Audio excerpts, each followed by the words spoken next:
ini murid yang kurang ajar. Kayak pengikutnya Imam Ghazali tuh, yang kurang ajar, yang taklidnya tuh. Ilmuku tentang ilmu hadis tuh lemah, kata Imam Ghazali. Makanya beliau meninggal megang Sahih Bukhari. Dari 1013 hadis di kitab Ihya Ulumuddin, 996-nya dhaif. Dudukkan orang yang mengejek Al-Ghazali itu, baca kitab Ihya, suruh dia baca hadis, baca kitab Ihya. Mana lebih banyak hafalan hadis dia dengan hafalan hadis Al-Ghazali? Jadi kita nggak bisa salahkan juga lawang belajarnya salah. Ini yang bahaya. Ini yang terjadi sekarang, musibah besar yang terjadi kepada pandangan sebagian masyarakat terhadap Al-Imam Al-Ghazali. Lantas bagaimana kelanjutannya? Simak ulasan lengkapnya. Jadi wajar kalau jebolan Ihya Ulumuddin benci sama sunnah.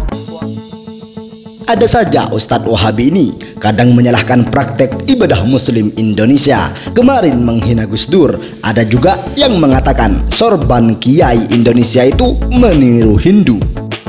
Kali ini Ustadz Wahabi Subhan Bawazir melecehkan kitab Ihya Ulumuddin karya Hujjatul Islam Imam Asy-Syaikh Muhammad bin Muhammad Al-Ghazali.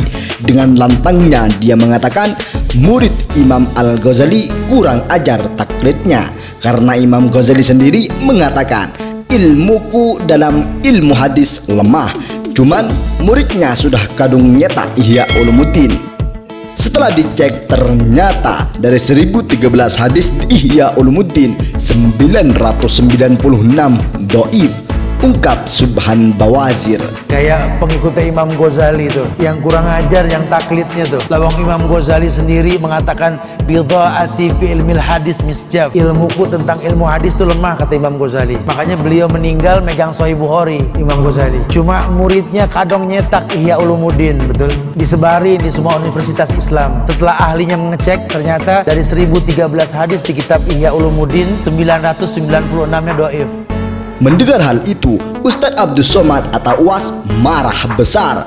Beliau mengatakan, duduklah orang yang mengejek Imam Al-Ghazali itu, baca kitab Ihya, suruh dia baca hadis. Mana banyak hafalan hadis dia dengan hafalan hadis Imam Al-Ghazali, tandas Ustadz Abdus Somad. Bagaimana dengan perkataan Imam Al-Ghazali, perbendaharaanku tentang hadis sedikit? Apakah perkataan ini menggambarkan Imam Ghazali? Karena pernyataan ini sering dikutip orang yang sering melemahkan kitab Ihya Ulumuddin. Dudukkan orang yang mengejek Al-Ghazali itu, baca kitab Ihya, suruh dia baca hadis, baca kitab Ihya. Mana lebih banyak hafalan hadis dia dengan hafalan hadis Al-Ghazali?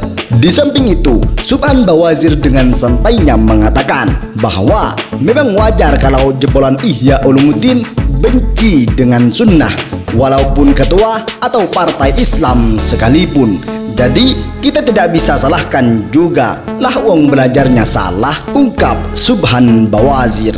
Jadi kita nggak bisa salahkan juga lawang belajarnya salah. Tapi lihat orang kalau belajarnya betul, 2 kali kajian tahu bid'ah, lihat. Tapi kalau orang yang belajarnya nggak betul, bertahun-tahun nggak paham bid'ah, tuh. Makanya kitab Tauhid Syekh Muhammad bin Abdul Wahab buat pencinta bacaan, tahu penulisnya jenius. Tidak cuman UAS, Ustadz Adi Hidayat pun ikut berkomentar dengan pernyataan yang dilontarkan oleh Subhan Bawazir Al-Wahabi tersebut. Wah mengatakan, ini yang terjadi sekarang, musibah besar yang terjadi pada pandangan sebagian masyarakat terhadap Al-Imam Al-Ghazali. Orang semasanya saja sepakat bahwa beliau adalah ulama Hujjatul Islam. Kalau ada orang yang menyoal Islam, beliau yang jawab. Kalau ada orang yang minta dalil, beliau yang fatwakan. Mufti besar Hujjatul Islam. Tiba-tiba orang sekarang mengatakan ini pembuat hadis palsu, tinggalkan Ghazali. Anda siapa? Kalau tidak sepakat, tidak harus mencela. Beber Ustadz Adi Hidayat. Ini yang terjadi sekarang, musibah besar yang terjadi kepada pandangan sebagian masyarakat terhadap Al-Imam Al-Ghazali. Orang semasanya sepakat para ulama Hujjatul Islam. Hujjah ini.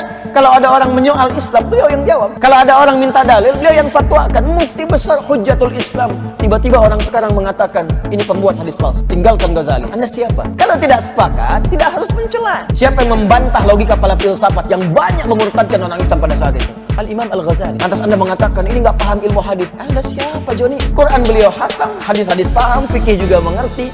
Tapi ada pertimbangan kenapa saya cantumkan ini, kenapa tidak? Makanya pelajari dulu. Harta yang kita cari pagi, petang, siang, dan malam itu belum tentu kita nikmati. Maka salah satu investasi akhirat sampai ke alam barzah kita adalah pembangunan pondok pesantren. Di antaranya yang terpercaya, pembangunan pondok pesantren Gunung Pandak Malang. Rekening wakafnya BSI 7181981851 atas nama Pondok Pesantren Gunung Pandak. Jangan lupa kontak konfirmasinya 0822 2847 0705. Berkah rizkinya, anaknya anak soleh solehah menjadi penghafal Al-Quran, dan negeri ini menjadi baldatun thayyibatun wa rabbun ghafur.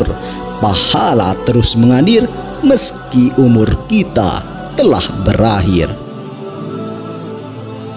Al-Ghazali nulis kitab itu keluar dari kepalanya.